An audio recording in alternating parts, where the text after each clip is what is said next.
Well, g'day, and this is a follow on from the previous video about how the camper trailer's been going, and just thought I'd touch base on the vehicle and give a bit of an update of what's been going on there, because it's been a little bit of a shit fight. Righto, well, 2 dead batteries later, and the auxiliary battery's no good. We were going to upgrade to lithium anyway, but they've failed us. Not completely, but they only hold about 15% charge, so it doesn't even last 24 hours on the AGMs that were in it. So that's why we've got the fridge plugged into the trailer and using its juice instead. But anyway, while we were in Brisbane, we had tons of trouble. So you didn't see it in the previous video when we did a bit of a rundown of the Luxy, but we've got the Maxxis Razor all-terrains on there. We did have the muds on, and had countless wheel balances to try to rectify an annoying shake that was going on. So anyway, that was a good outcome. But yeah, four wheel balances later, in the space of about 10 weeks while we're in Brisbane, we got the fair shits with it. So I booked it in to a shop, and just to get them to go over the whole thing and see what the bloody hell's causing the shake, because they were brand new bloody wheels and tyres, so you wouldn't have thought that that'd be it. But anyway, what happened was, so I won't name the mob who who I took it to, because quite frankly, the bloke there was an absolute total douche. He spoke to me like I was some, little 18-year-old dude who's just bought a GQ Patrol jacked up in the skies, and I was going and ripping up beaches and whatnot, and basically greeted with me, oh, here's another one. Here's another overloaded dual cab with problems with the steering wheel shaking because it's all been jacked up in the skies with big tyres that aren't supposed to be on it. Totally illegal, blah, blah, blah, blah, blah. So, yeah, after telling him I wasn't too impressed, and it wasn't my first rodeo and all that sort of jazz, he sort of came to the table, but he basically said 9 out of 10 dual cabs on the road are overweight. And it's something we haven't considered, as the people we bought it off told us that the people they bought it off had a caravan, and they used to tow a caravan with it as it was set up. So because it had a GVM upgrade also, I didn't really think too much about its weight. Being an aluminium canopy, I thought, no, she'll be right. Anyway, turns out the douche at the mechanical shop was bang on. But anyway, it doesn't excuse his attitude. But yeah, so we ended up being nearly 300 kilos overweight.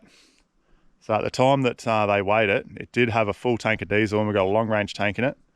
But it also had almost a full tank of water in it as well. So that's a 100-litre tank, but it probably had about 80 litres in it, I'm guessing. So anyway, as you can imagine, or those of you who know me, I was quite stressed out, quite pissed off, disappointed, felt like I'd been stooged, all that sort of thing, and felt like I was possibly a little bit deceived in the purchase of this car. But anyway, life goes on, and all I could basically do was shit my hands and clap.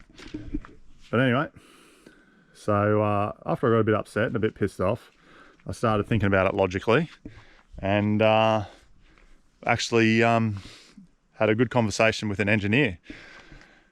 And anyway, he's basically told me that this canopy's probably overbuilt, and basically using thicker aluminium than what is necessary, and that you've bought a vehicle from an era where people just didn't give a shit about weights, and they throw all the accessories and everything on it and don't even consider a GVM. And basically that was exactly what we've got. So anyway, after old mate weighed it for us and gave us the bad news, it's all the weight, although there's a bit of weight on the front, but we were under on the front, and then we were over on the rear. So that obviously, yeah, massive headache. So I was thinking, oh well, I'm gonna have to pull the whole bloody canopy off and blah blah blah blah, because yeah, nearly 300 kilos or thereabouts is quite a lot to me, and I'm just going, Jesus Christ.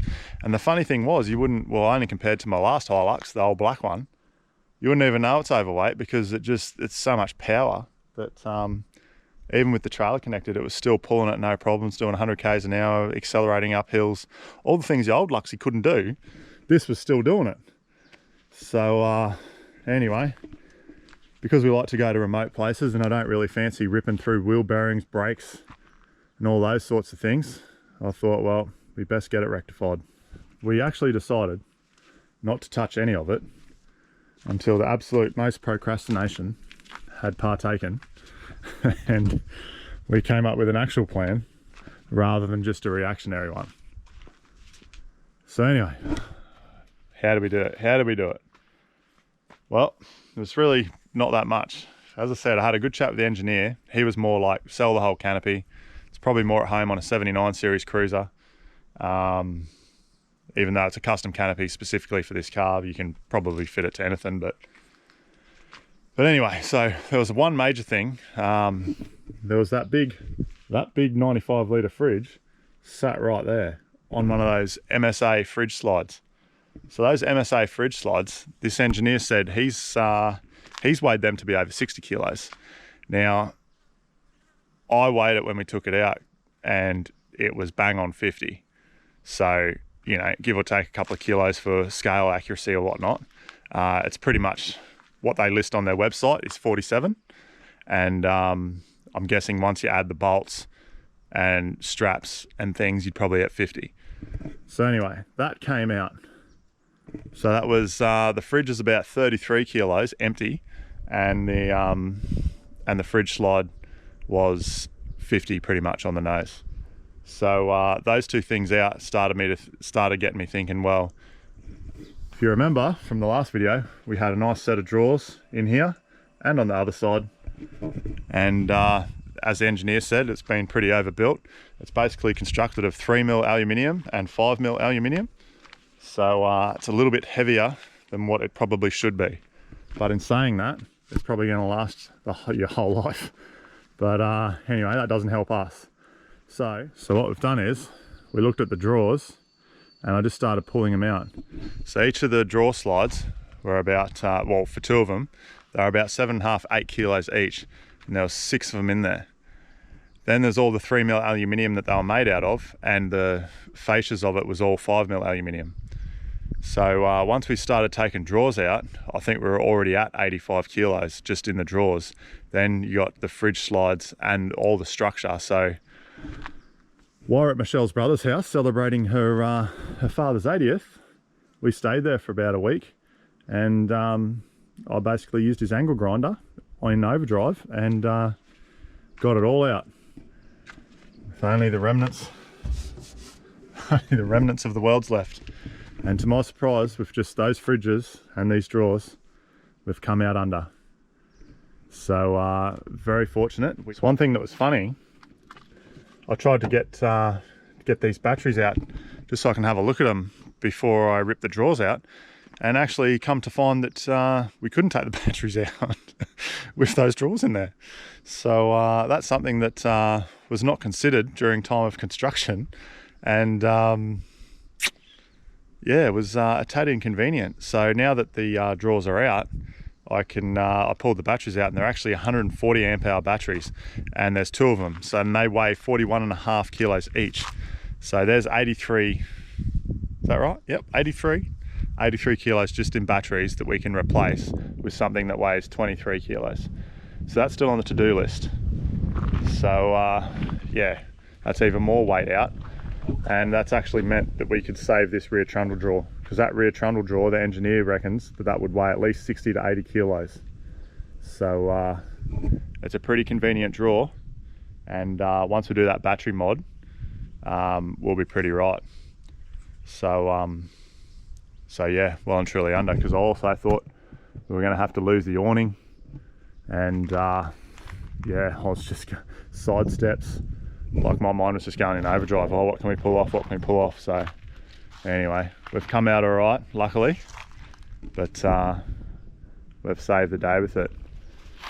So But anyway, and that can all be overcome if you go spend $5.5 grand on a max GVM upgrade of, I think the biggest one is Ironman do the biggest one. They take it up to 3350, which would, we'd be then well and truly under. But yeah, I don't know. You still don't want to be able to carry that sort of weight on the rear. So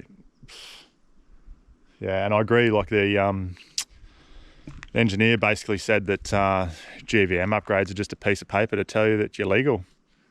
But ultimately you're still going to have the same troubles with something that heavy sitting over your axles. So we're pretty like-minded in the way that we both figured that we'd just try to reduce the weight rather than get the weight legal. So I'm glad that's what we've done, because it obviously leads to better fuel economy, less wear and tear on things like brakes and wheel bearings, and yeah, and basically not drive like an absolute boat either. So yeah, so this is the latest setup. So we've just put all our hiking gears in here. We've got basically taken some stuff out of the drawers, and we've got them in canvas bags up here just for a kitchen once we're away from the camper trailer. And yeah, there's actually like not a lot of things. There's another heavy item there for all the tools, but yeah, and we were going to get an upright fridge in here, but just tried to find a way to save, you know, probably $2 grand by the time you've done it. And yeah, just did the modification to fit that fridge in there, and we put that fridge in there, and actually managed to sell the fridge slide for $700, so I was pretty stoked with that. So luckily we didn't sell the fridge, because that was up too. And then I just decided to just have a crack one day, because a few people have said that they don't fit in there, but yeah, there's just a bit of mucking around to get them to fit. But anyway,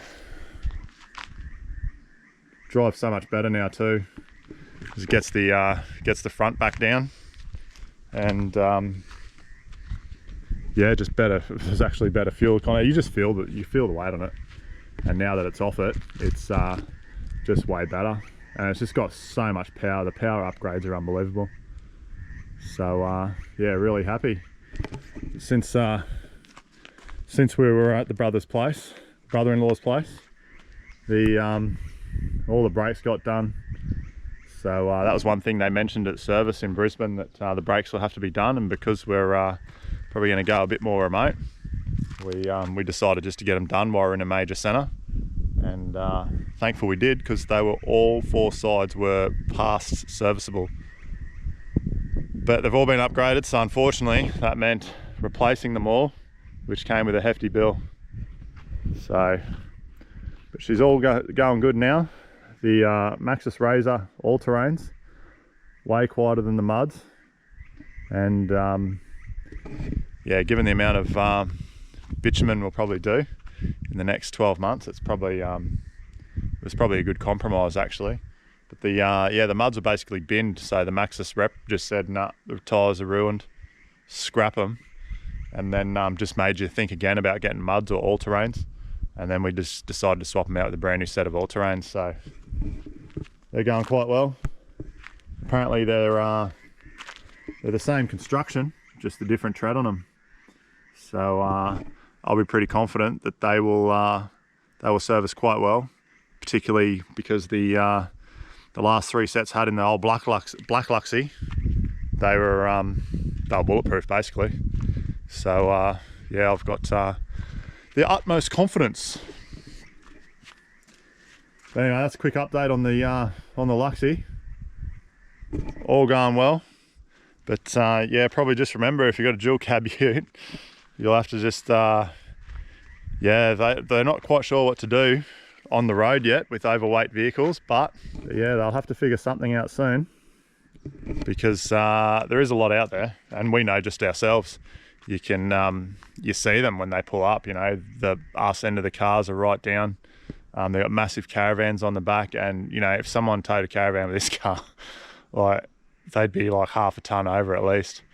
So got no idea what the ball weight is on some of those heavier vans, but yeah. So anyway, that's been our little saga.